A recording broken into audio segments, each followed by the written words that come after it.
Hello and welcome to another episode of Virtual Legality. I'm your host, Richard Hoeg, managing member of the Hoeg Law business law firm of Northville, Michigan. And today we're going to do a follow-up on a video that we did last week, which turned into one of the most popular videos on our channel. So I'm very thankful for everyone who got a chance to check it out. It was called Dr. Disrespect and the Mystery of the Silent Ban. And if you aren't familiar with the story, basically, Dr. Disrespect, who had millions and millions of followers on Twitch, was worth millions and millions of dollars that Twitch had signed up to an exclusive contract for those millions of dollars, was banned, was suspended, was otherwise taken off the Twitch platform with nary a mention of why. Twitch put out a comment that basically said, "We always handle things that are violations of our terms and conditions and community guidelines the same way." That's all the news we heard. And in that video where I talk about the issue for about a half hour, I note that without further information, there's a lot of things that could be going on from a kind of corporate perspective, right? I'm in the business of talking about business and law, and so I look at things and say, how could this be operating on a contractual basis? Dr. Disrespect had signed up to an exclusive agreement with Twitch. He is represented by very high-powered agency counsel in CAA, and so chances are that the contract that he entered into had certain provisos about what and when he could be terminated and lose a lot of money. And so if you haven't checked out that video, I highly recommend checking it out. I will wait, and then we will proceed. Okay, if you've checked out that video, you now know the rest of what I talked about there, which is that one of the things that could be happening is that Twitch is just cleaning up shop. Right? That Twitch has looked at all of the problems that they've had with accusations and just kind of bad reputational influences on their bottom line, on their goodwill, and has said, look, this particular individual is not one that we would have necessarily wanted to have signed up with if the Ninjas and the Shrouds of the worlds had not just signed exclusivity deals with Mixer. So lawyers, take a look at the contract, see if there is some reason why we couldn't get rid of him. In the alternative, a very similar situation could have developed where maybe some problem did arise. Some piece of information or news did come to Twitch's attention that they could use as leverage to try to get out of this contract. Maybe it was new to them, maybe it wasn't, but that the actual accusation, the actual claim, the reason that they were going to declare the agreement that they had entered into with Dr. Disrespect null and void was ambiguous enough that lawyers could get involved. Now, I will tell you this. When you've got millions of dollars on the line, it is a difference between when you're just an average YouTube channel like this one, or an average Twitch streamer or Mixer streamer in the past, or Facebook gaming, or wherever you might find yourself. When you have millions of dollars in play, you can justify a lot of legal fighting, because suddenly that $100,000 legal bill doesn't seem so much if those lawyers can go and get you $2 million. When that isn't a possibility, you don't pay that $100,000 to have the fight. You just go away and Twitch never answers your emails, and it is what it is. But when there is this much money in play, a lot of things change, which is what brings me to this article that I saw this morning and what really made me decide to do a video on this. Now, I know a number of you are going to come into my comments and say that these videos are just to drum up viewership and subscriber numbers for the channel. In all honesty, I don't care whether you watch this. I don't care whether you watch the first one. My goal in all of this is to hopefully bring additional perspective from my experience as a lawyer, talking about these things, talking about contract issues with my clients, negotiating notices of termination and things along this line, though not at the monetary value that you are seeing here with respect to Dr. Disrespect, but to hopefully give a little bit additional perspective. And if you don't think that's worth your time, I'm totally happy with you not watching the video or watching it and then telling me that you didn't think it was worth your time in the comments. I'm happy either way. But in this particular case, I thought this article, and you'll see here, this is authored by Paul Tassi, who I actually quote in the original video that I did last week, is a little bit dangerous with the speculation here, right? We are talking about somebody's life, whether or not they are a multimillionaire or not. And while we can't guarantee one way or the other here in Virtual Legality that nothing happened, we also know that there is no indication that anything bad, that there's any significant legal action happening here. is happening with respect to Dr. Disrespect and Twitch. So while that could be the case down the line, I do find speculation on these kinds of topics to be very dangerous. And so that's one of the reasons why I wanted to talk about this particular article. I wanted to talk about why I think it's wrong, or more specifically, why I think it takes a few too many leaps. So this article is entitled, Dr. Disrespect's Twitch Ban, The Strange Endless Silence. This only went up a couple of hours ago. How does one of the world's biggest streamers simply disappear? That's a question that fans and casual observers of guy Dr. Disrespect Beam have been asking themselves after his Twitch ban on June 26th. Around that time, the first few days, we had the following. Twitch saying that they had banned Dr. Disrespect, a figure that had just signed a multi-year, multi-million-dollar contract with a few months earlier without explanation. Truthfully, as you could see in the comment, they didn't actually say they banned him. They say we take appropriate action based on community guidelines or terms of service. So we're already starting off on a somewhat suspect foot. But I can certainly understand why one would read this statement as verifying that a ban has taken place.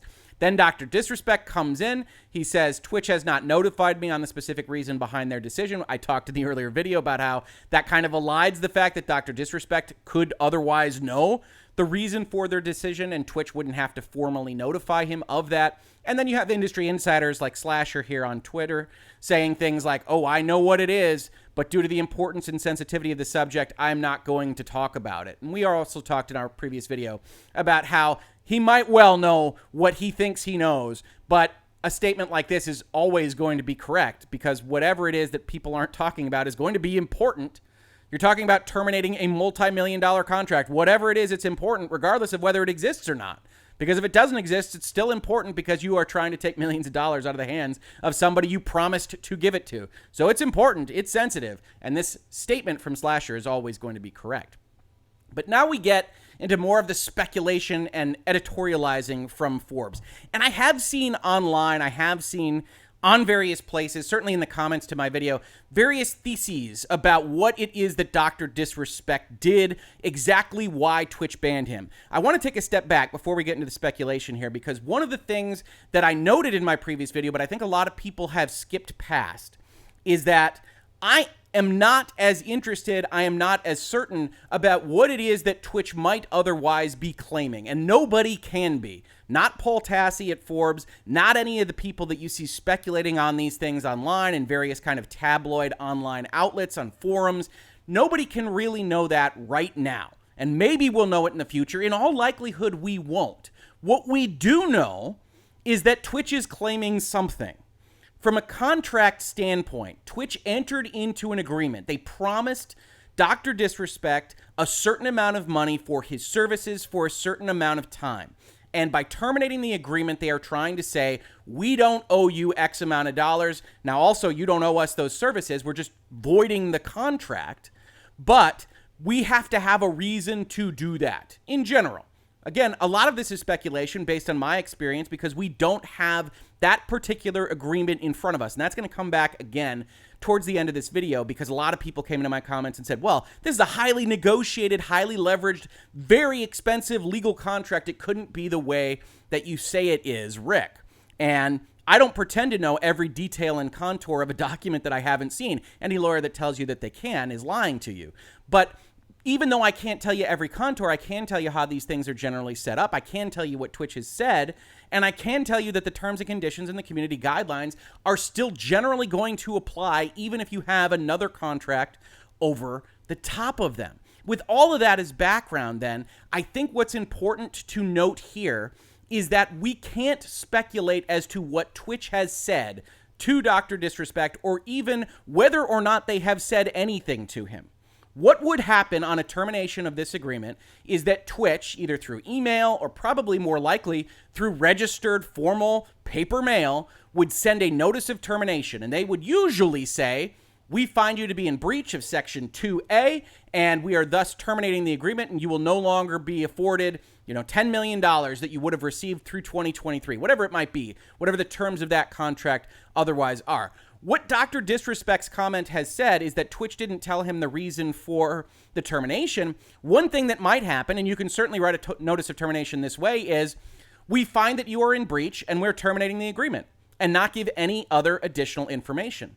But with $10 million on the line or $20 million or whatever that number is, your lawyers now have a very good incentive to say, no. Twitch, you got to give us some reason for why you think that you can terminate this agreement. And then you have that conversation. This is what we might call a dispute about the contract. They think they can terminate. They haven't really given good reason for it, or maybe they did through back channels, but they haven't given formally good reason for that termination. And then the reason you have lawyers, if you're Dr. Disrespect, is to go and say, no, let's talk about this, because whatever you think you have on me, I don't think is true, or even if I do think it's true, I don't think it's a breach of my contract, or you should have known about it at the time, or we otherwise negotiated for this language that says it has to be material to my contractual obligations, etc., and we have that fight.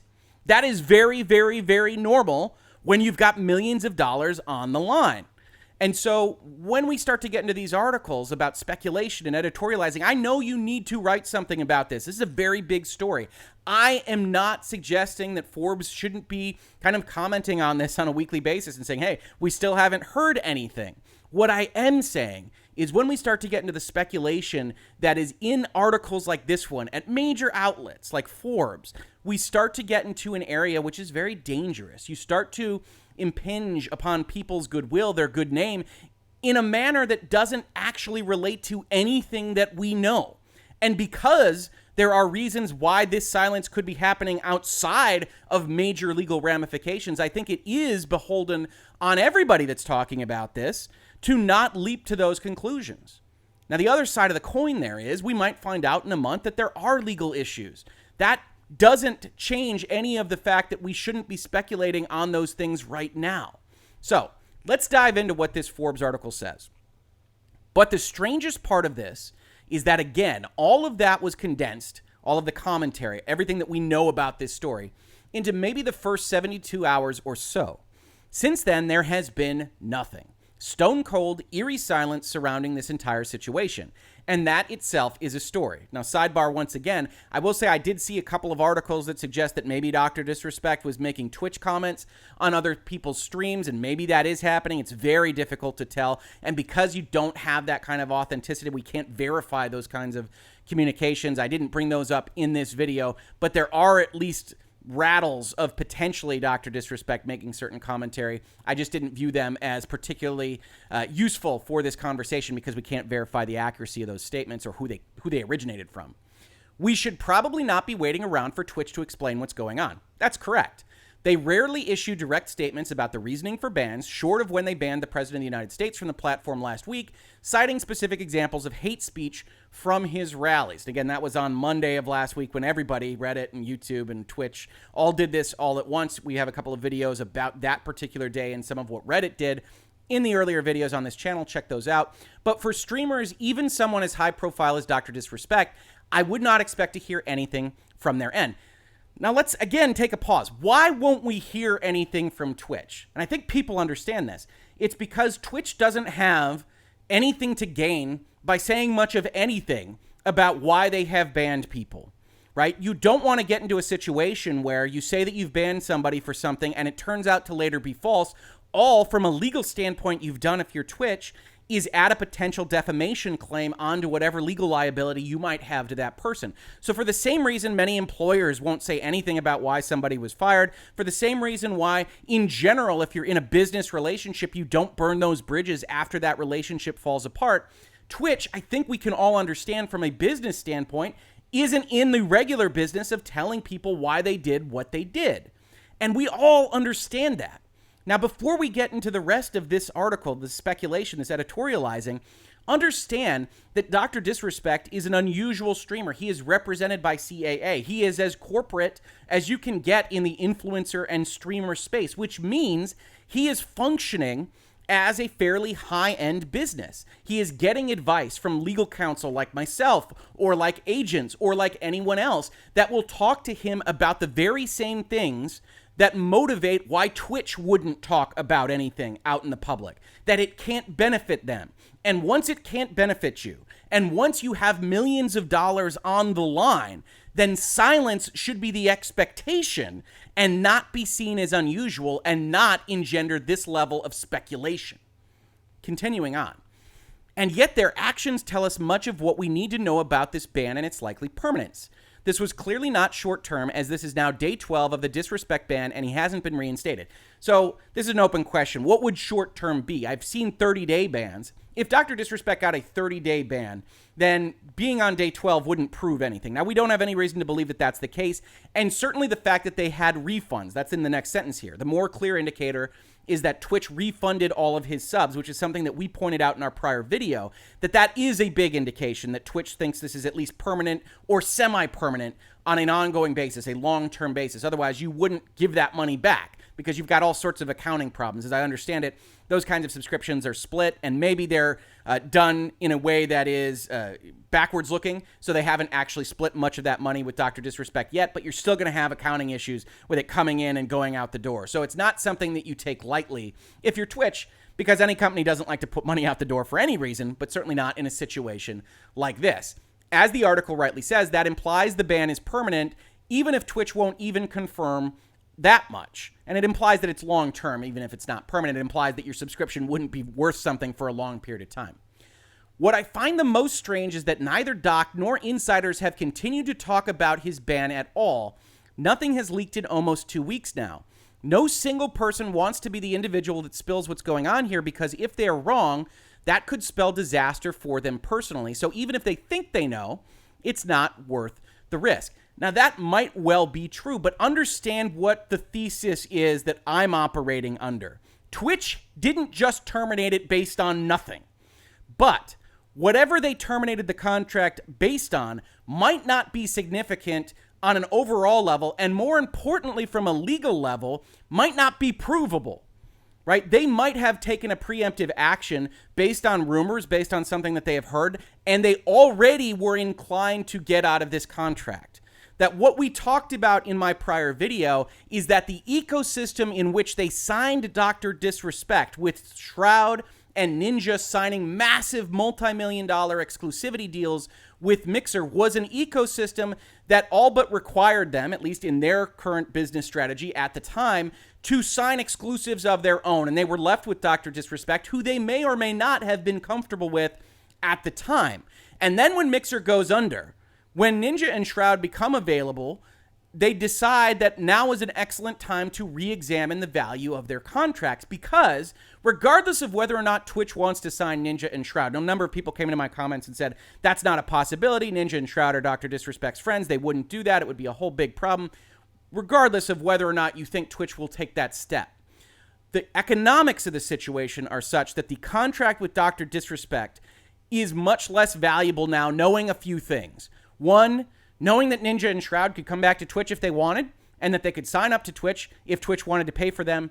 And probably more importantly, that Ninja and Shroud weren't able to transition their audiences successfully from Twitch to Mixer, and that Mixer overpaid for those two assets and now has gone under due to, at least in part, overpaying for assets like those. So Twitch and their finance guy and their vice president of acquisition, or whoever it might be, looks at this and says, that Dr. Disrespect contract is worth $0, because he can't actually go anywhere and bring his audience. He's already engendered to the ecosystem here. This is where his followers are. Ninja and Shroud proved that you can't easily transition to somewhere else, and the only other party that we know was paying big bucks no longer exists. So in that scenario, regardless of what we want to do with the money, we look at it and we say, this is wasted money. And if we can get out of it, we probably should try from a business perspective. Now, that's not an honor perspective. A lot of you might come into my comments and say, hey, they shook his hand. They signed a contract. They shouldn't be trying to get out of it anyway. And that might well be true. And certainly Twitch should be balancing any kind of impact that you would have on your goodwill if you're Twitch. And a number of people came in and said, who would partner with them? Who would sign up with them? And that might also be a problem. And Twitch might be making a mistake here if they don't have something to go on that is strong and material and really problematic for Dr. Disrespect.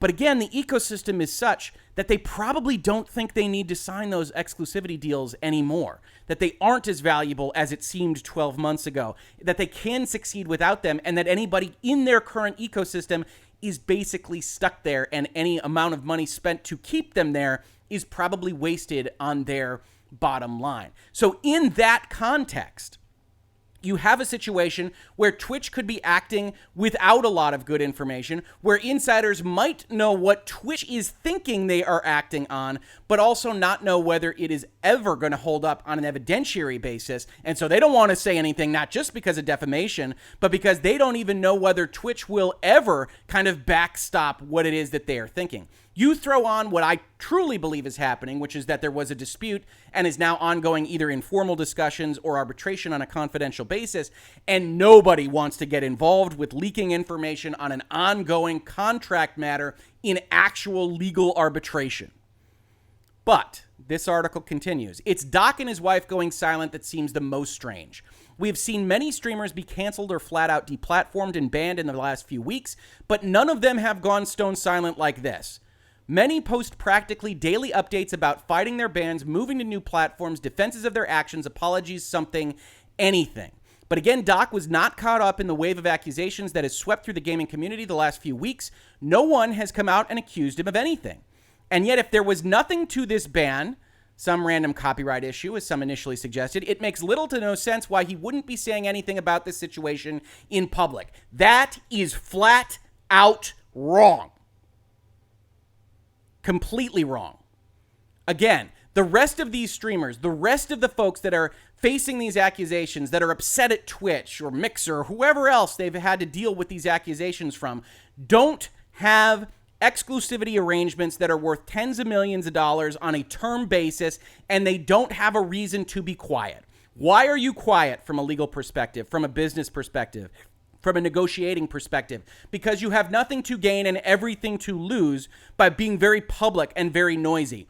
If Twitch has said, we are not paying you $10 million, and Dr. Disrespect says, yes, you should, and then we're going to have a dispute, the best way to lower your likelihood of getting the maximum amount of money out of any settlement or discussion between you and Twitch is to go public and to be a bad actor that an arbitrator or a judge or anyone else can look at and say, you are trying to make hay out of this when this was otherwise a business dispute and this all should have been kept confidential, especially if you agreed to a confidentiality provision in your exclusivity agreement, which you almost certainly did, and especially if the standard for arbitration that Twitch puts forth is a confidential process. If you go out there and you start having a dispute adjudicated in the court of public opinion, you might well make the Paul Tassies and Forbes of the world happy. You might well make Virtual Legality a more exciting place to be. But one thing that you won't do is you won't maximize your ability to make the most of the money that you think Twitch otherwise owes you. Because that settlement that Twitch was going to agree to you on a $5 million basis becomes 2, becomes 1, becomes none, because you are otherwise adjudicating things that they can't contractually because they aren't going to breach their confidentiality obligations, and you are making their life more difficult for no end. So the very first thing your lawyer or your agent says if you were Dr. Disrespect is we're going to go do this right. They have given us a notice of termination. We don't think they have a leg to stand on. We are going to fight it, but you are also going to do it in the way we suggest, which is you're not going to talk to anybody about it. We're going to talk through these issues on a normal basis through the contractual provisions that we have agreed to, through the arbitration provisions that we have agreed to, and we are going to maximize the amount of money that we can get for you from Twitch.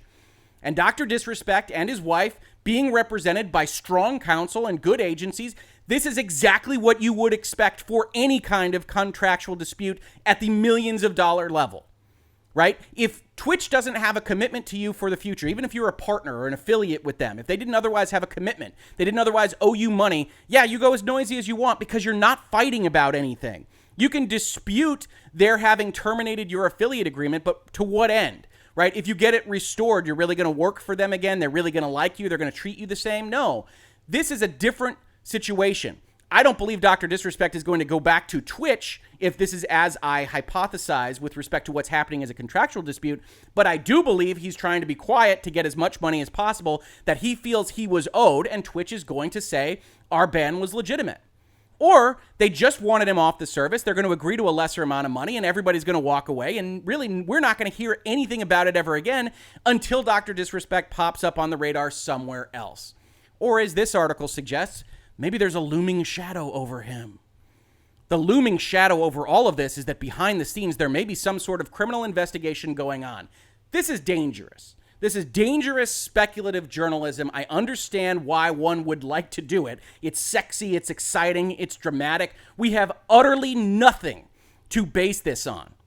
One explanation for this strange silence would be that some sort of subpoena of Twitch by law enforcement with the stipulation that they are forbidden from telling him anything exists. Sure. Yeah, one possibility is that. One possibility is that the XCOM aliens arrived at the Twitch offices and are currently using a mind control ray to prevent them from detailing any information about their terminations. We can do this all day, but there is no reason to believe right now that there is a legal subpoena out there for something that Dr. Disrespect did. Now, as I said earlier in this video, there could be, right? But there could be any number of things out there that are causing this silence. And when you have a perfectly reasonable reason to believe that this silence exists, then you don't jump to the really crazy, really bad reasons, because that is the kind of thing that really does change people's lives. If this kind of rumor gets out there and just starts attaching to Dr. Disrespect and you find out later it had nothing to do with anything, that isn't going to change the good name sullying. That isn't going to change the situation that he finds himself in.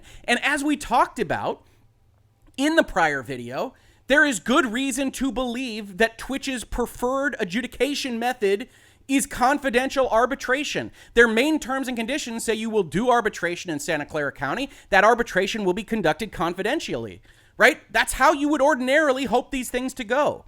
And Twitch likes an arbitration. Frankly, CAA and Dr. Disrespect likes a confidential arbitration. You don't want this adjudicated in the court of public opinion, because anything that Twitch is claiming against you, you don't want to go public, especially if it's not very provable or verifiable. You want to have this as a confidential discussion between your business partner.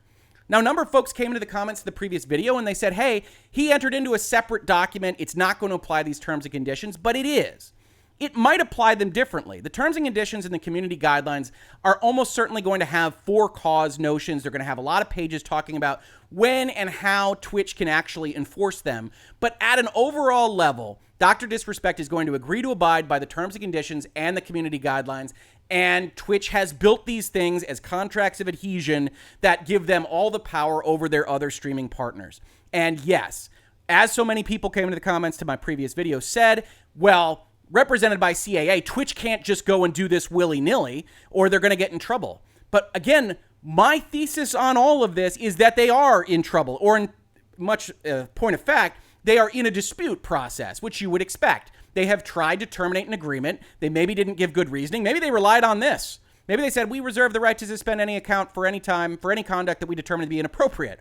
And the other side's counsel, Dr. Disrespect's counsel, said, the hell you did? Are you kidding me? You just terminated a multi-million-dollar contract based on a community guidelines, vague, ambiguous term, and you're trying to seize $10 million from my client? No, we're going to arbitrate this. And we are going to get either all of that money or a big portion of that money, because this is ridiculous. And it violates good faith and fair dealing, which a number of folks, either lawyers or other people that are familiar with the term, came in and said, well, they would be violating that. Yeah, that would be the claim against them. But it doesn't mean that the actor, like Twitch, can't take the action. It means that you have a dispute process, and it means that you wind up in confidential arbitration. Because while these terms and conditions might be different at the exclusive agreement level, this already evidences how Twitch would like to handle this, and there's really no reason why Dr. Disrespect wouldn't like the same thing. Confidential arbitration, generally pretty good, generally something that even big law firms are going to allow if one side or the other expresses a strong desire to have those things. So in that context, it is absolutely dangerously speculative to start saying, well, maybe there's a hidden subpoena that tells folks that Twitch can't tell him anything, when we already have a term and condition that says they don't want to tell people things about their dispute process when they are disputing contractual terms. The article continues with, there's nothing public to indicate Doc has been arrested or charged with anything. However, as my lawyer friends have reiterated to me, the correct course of action in a serious legal situation would be to say absolutely nothing publicly. That's correct. However, as we've just talked about, it's also the correct course of action in a serious contractual situation to not say anything, because you could only hurt yourself. Some sort of serious legal matter would explain why Twitch, Discord, and Doc's silence, and it also could be why insiders are clamming up, as no one wants to just publicly accuse someone of a specific crime without evidence. Objection. Facts for that supposition not in evidence, at least if you're on social media at any point in the last 3 weeks. If that is what's going on here, evidence that may only be available through subpoenas. This is a truly bizarre situation involving one of the highest profile streamers in the world, and the void of information surrounding this case is unlike anything I have ever seen in this incredibly leaky industry. It will likely not stay this way forever, but for now, the total silence certainly does not seem to be a good sign. Again, as you can see in the thumbnail, I don't think that no news is bad news here. I don't think it's particularly good news either. It really is no news. And because silence might well look the same for a legal issue or a contractual dispute, Occam's razor suggests that we shouldn't necessarily be leaping straight to hidden secret subpoenas as the reason why everybody is staying silent. No, I think it's far more likely that Twitch went out there, decided they were going to clean up shop, decided that they didn't like Dr. Disrespect's contract, said, what can we do? Maybe we have some rumors or some innuendo or some previous actions that we could say, this is why we are going to hold you to be breaching the community guidelines or the terms and conditions. We're going to terminate the contract. We send the notice of termination, and then Dr. Disrespect's lawyers say, he can afford a whole lot of our hours to try to get even $1 million back from you. Let's fight about it. And when you decide to fight about it, you wind up doing things confidentially and arbitrating those concepts with Twitch, and we're not likely to hear anything about it for a long period of time, but it doesn't mean that Dr. Disrespect is a serial killer or anything else that you might want to attach to him. Before we get to that point, let's find out a little bit more information. That's been Virtual Legality for today. If you enjoyed this, we were talking about these kinds of things, the business and law of pop culture through prisms of video games, movies, television, and other things that I think people are otherwise invested in and otherwise checking out on the news. We talk about these things all the time, so if you like, please subscribe, ring bells, tell people we're here, share it on forums, put it on Twitch, whatever you like. We love to have these conversations with new folks, and we are very thankful for as popular as this video about Dr. Disrespect has been and all the new subscribers to the channel in the past couple of weeks. If you saw this on YouTube, thank you so much for watching, and if you listened to it as a podcast, thank you so much for listening. And I will catch you on the very next episode of Virtual Legality. Virtual Legality is a YouTube video series with audio podcast versions presented as commentary and for education and entertainment purposes only. It does not constitute legal advice and does not create an attorney-client relationship. If you have legal questions about the topics discussed, please consult your own legal counsel.